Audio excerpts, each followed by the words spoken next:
Bonjour, je suis le pirate Barbara e você está no meu canal. No vídeo de hoje eu quero falar sobre o inferno na perspectiva dos adventistas do sétimo dia. Eu fiz um vídeo, falando um pouquinho sobre a origem do inferno, porque que inferno é traduzido, mencionei Gehenna, Hades. Então é um vídeo anterior a esses aqui, é fácil encontrar, né? É um vídeo de 9 minutos e 45 segundos mais ou menos. E aí uma pessoa comentou o seguinte: isso que você acabou de escrever é o inferno dos adventistas. E eu respondi o seguinte: não, esse é o inferno do ponto de vista bíblico. Ponto de vista bíblico. O que acontece? Eu vou contar uma história para vocês bem rápida aqui, tá? Bem rápida, que é a seguinte situação. Pegaram 10 macacos. Os cientistas pegaram 10 macacos, colocaram os macacos num ambiente. E nesse ambiente tinha as bananas colocadas, dispostas num lugar ali.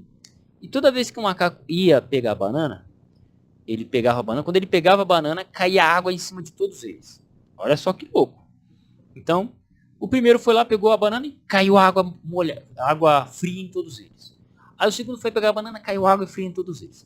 Aí o terceiro...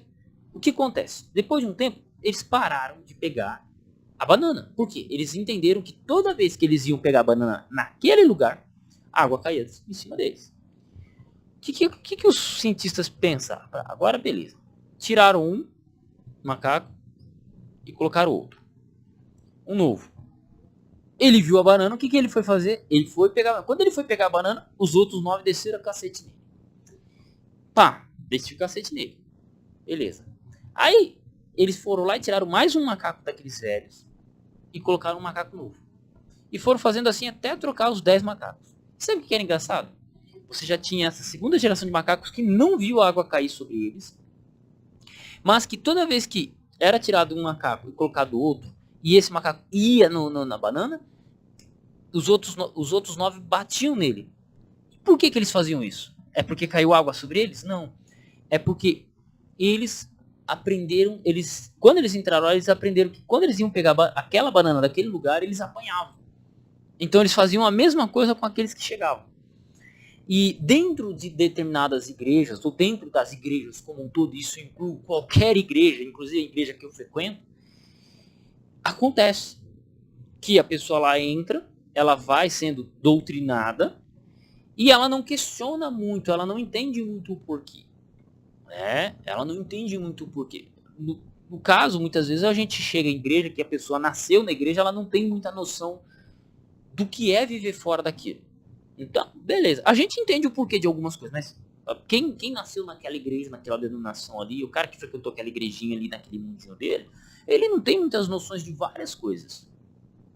Percebe-se muito, existe essa diferença entre o cara que se converteu a determinada denominação. Mas o que eu quero falar é isso. E o que acontece? O cara, ele passou tanto tempo ouvindo que o inferno é isso, que o inferno é fogo, que o inferno é isso, que o inferno é fogo, que a pessoa quando morre ela vai pro inferno, que quando a pessoa, se ela se perder, ela vai queimar no fogo, e que não sei o quê, que quando alguém apresenta algo diferente, algo que está de fato na Bíblia, ela acha que isso é exclusivo da denominação dela. Por quê? Porque ela não consegue conceber algo que seja diferente daquilo que ensinaram para ela. Falam que, por exemplo, a igreja adventista é seita, mas no grupo que ela convive, se você questionar o modus operandi religioso ali, doutrinário, com base nas escrituras, ela não vai ser bem vista. Entende? Então o que acontece? Acontece igual a cena dos macacos. As pessoas foram sendo doutrinadas acerca do inferno. Por quê? Porque não é uma questão de hoje. Quando a gente vai para a história, se você for para os pais da igreja, eles não tinham uma noção clara do que era inferno. Você tem pais da igreja que eram contra a imortalidade da alma. O que acontece? Num dado momento da história surge um livro chamado A Divina Comédia de Dante Alighieri.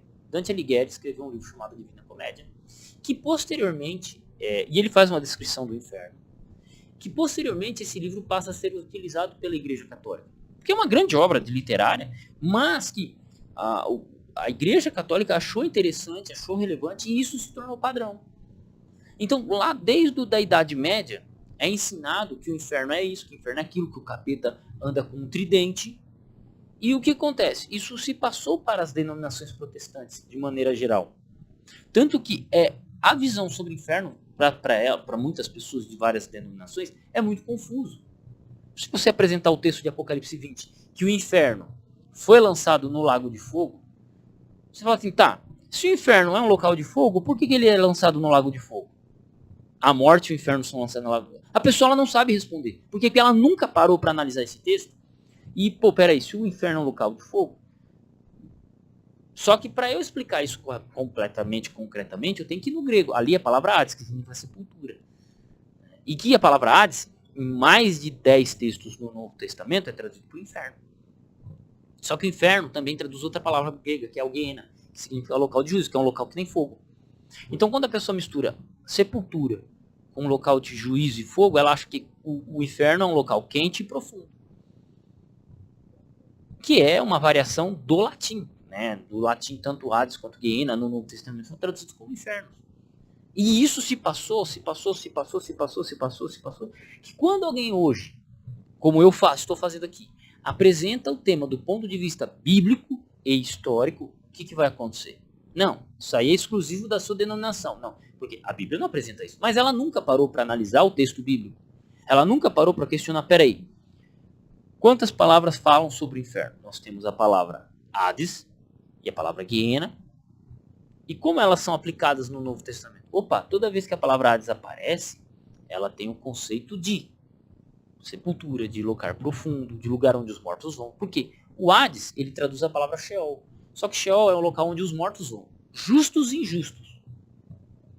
É a sepultura. No conceito bíblico, você vai ter a palavra Hades, traduzindo a palavra Sheol nesse conceito.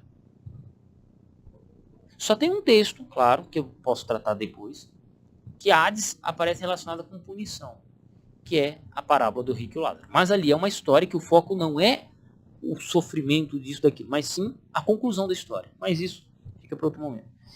Então a pessoa ela nunca conseguiu parar para analisar e observar esses textos, o tema profundamente. Ela só defende e repete aquilo que foi ensinado para ela. E a gente vai fazer o quê? Eu não posso fazer nada. A minha missão é apenas apresentar a mensagem, trazer ela, explicar. Tem um vídeo meu chamado Hades e Gehenna, 2 palavras para o inferno, que eu explico ponto a ponto isso aí. Eu vou regravar esse vídeo, uma qualidade melhor. Eu vou até separar ele em alguns temas, Hades, Gehenna, e por aí vai explicar melhor, que vai ser mais relevante aqui. Porque as pessoas, elas estão nesse ciclo repetitivo e elas não conseguem sair. Por si mesmas não conseguem sair. E a gente tem que orar por elas, para que elas busquem de fato o que a Bíblia diz sobre o inferno. Só isso. Nós temos que orar. Não é uma visão adventista. Não, é o que a Bíblia diz. Você pode até dizer que qualquer outra doutrina da igreja adventista não tenha nada a ver com a Bíblia. Porém, essa questão do inferno ser apresentado pelos adventistas é extremamente bíblica. E que o conceito de alma imortal ela é uma introdução posterior no cristianismo. Mas isso teu pastor não vai te falar. Isso o teu líder não vai te falar. Por quê?